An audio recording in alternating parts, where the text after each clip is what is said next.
Chapter 11. James's large, frightened eyes traveled slowly around the room. The creatures, some sitting on chairs, others reclining on a sofa, were all watching him intently. Okay, this is where I'm starting to generate questions in my brain, and I wonder if some of you are.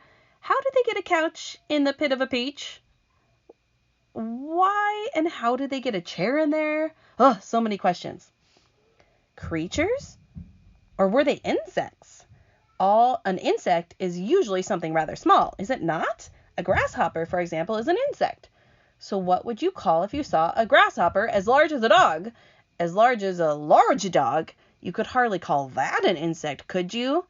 Now I'm reading the picture, and that's kind of putting a great image in my mind, you guys. All right, back to reading.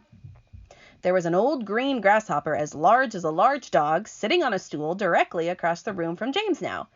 And next to the old green grasshopper, there was an enormous spider. Okay, you know what, fourth grade? I don't know how I'd feel about that. Okay, and next to the spider, there was a giant ladybug with 9 black spots on her scarlet shell. Each of these 3 was squatting upon a magnificent chair. On a sofa nearby, reclining comfortably in curled-up positions, there was a centipede and an earthworm. On the floor, over in the far corner, there was something thick and white that looked as though it might be a silkworm, but it was sleeping soundly and nobody was paying attention to it. Every one of these creatures was at least as big as James himself, and in the strange greenish light that shone down from somewhere in the ceiling, they were absolutely terrifying to behold. "I'm hungry," the spider announced, suddenly staring hard at James. "I'm famished," the old green grasshopper said. "So am I," the ladybug cried. The centipede sat up a little straighter on the sofa. "Everyone's famished," he said. "We need food." 4 pairs of round, black, glassy eyes were all fixed upon James. The centipede made a wriggling movement with his body, as though he were about to glide off the sofa, but he didn't. There was a long pause and a long silence. The spider, who happened to be a female spider, opened her mouth and ran a long black tongue delicately over her lips. "Aren't you hungry?" she asked suddenly, leaning forward and addressing herself to James. Poor James was backed up against the far wall, shivering with fright and much too terrified to answer. Okay, if we were to put ourselves in James's position, think about what you would feel like. What would you do? Or how would you react? "What is the matter with you?" the old green grasshopper asked. "You look positively ill." "He looks as though he's going to faint any second," the centipede said. "Oh my goodness, the poor thing!" the ladybug cried. "I do believe he thinks it's him that we are wanting to eat." There was a roar of laughter from all sides. Okay, fourth grade, I'm totally relieved now, I think. Oh dear, they said. "What an awful thought." "You mustn't be afraid or frightened," the ladybug said kindly. "We wouldn't dream of hurting you. You're one of us now. Didn't you know that? You're one of the crew. We're all in the same boat." Okay, are they literally in the same boat, you guys? Or just figuratively? "We've been waiting for you all day long," the old green grasshopper said. "We thought you were never going to turn up. I'm glad you made it." "So cheer up, my boy, cheer up," the centipede said. "And meanwhile, I wish you'd come over here and give me a hand with these boots. It takes me hours to get them all off by myself." Why would it take a centipede hours to get boots off, you guys? End of chapter 11.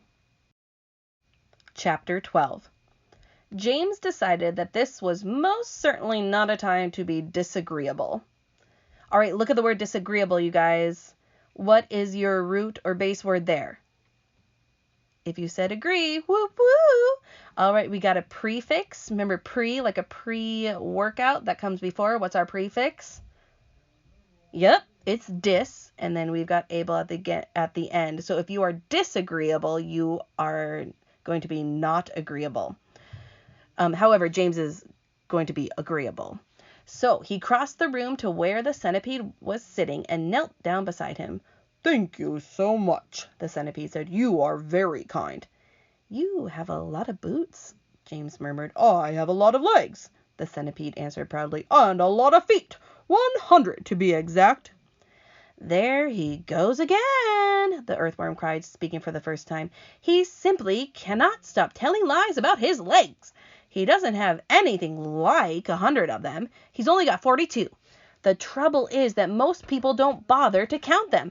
They just take his word. And anyway, there's nothing marvelous, Centipede, about having a lot of legs."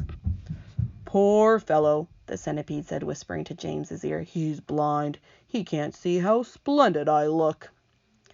"In my opinion," the earthworm said, "the really marvelous thing is to have no legs at all and to be able to walk just the same." "You call that walking?" cried the centipede. "You're a slitherer, and that's all you are. You just slither along."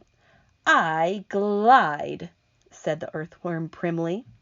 "You are a slimy beast," answered the centipede. "I am not a slimy beast," the earthworm said. "I'm a useful and much-loved creature. Ask any gardener you like. And as for you—" "I am a pest," the centipede announced, grinning broadly and looking around the room for approval. "He is so proud of that," the ladybug said, smiling at James, "though for the life of me I cannot understand why." "I am the only pest in this room," cried the centipede, still grinning away. "Unless you count old green grasshopper over there, but he is long past it now. He is too old to be a pest any more." The old green grasshopper turned his huge black eyes upon the centipede and gave him a withering look.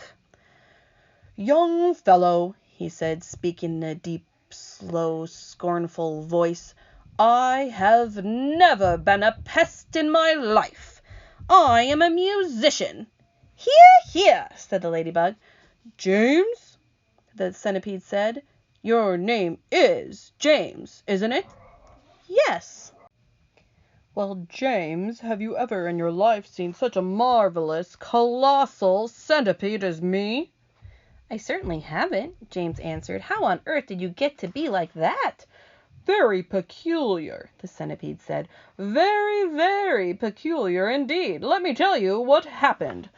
I was messing about in the garden under the old peach tree, and suddenly a funny little green thing came wriggling past my nose.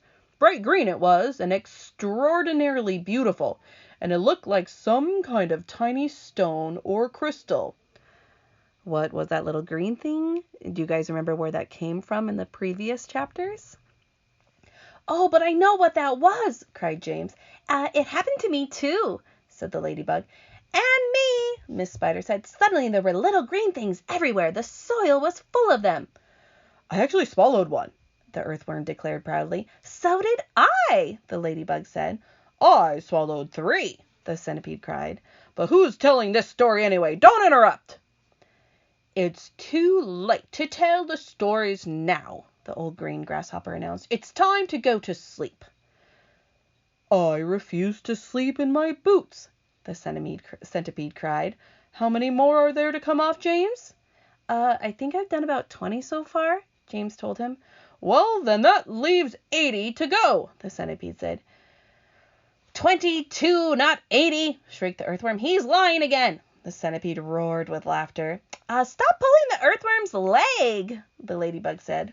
This sent the centipede into hysterics. "Ha ha! Pulling his leg!" he cried, wriggling with glee and pointing at the earthworm. "Oh, which leg am I pulling? You tell me that! Ha ha!" James decided that he rather liked the centipede. He was obviously a rascal, but what a change it was to hear somebody laughing once in a while. He had never heard Aunt Sponge or Aunt Spiker laughing aloud in all the time he had been with them. "We really must get some sleep," the old green grasshopper said. "We've got a tough day ahead of us tomorrow, so would you be kind enough, Miss Spider, to make the beds?" Ooh, it didn't tell us, but how would Miss Spider make the beds? Cool.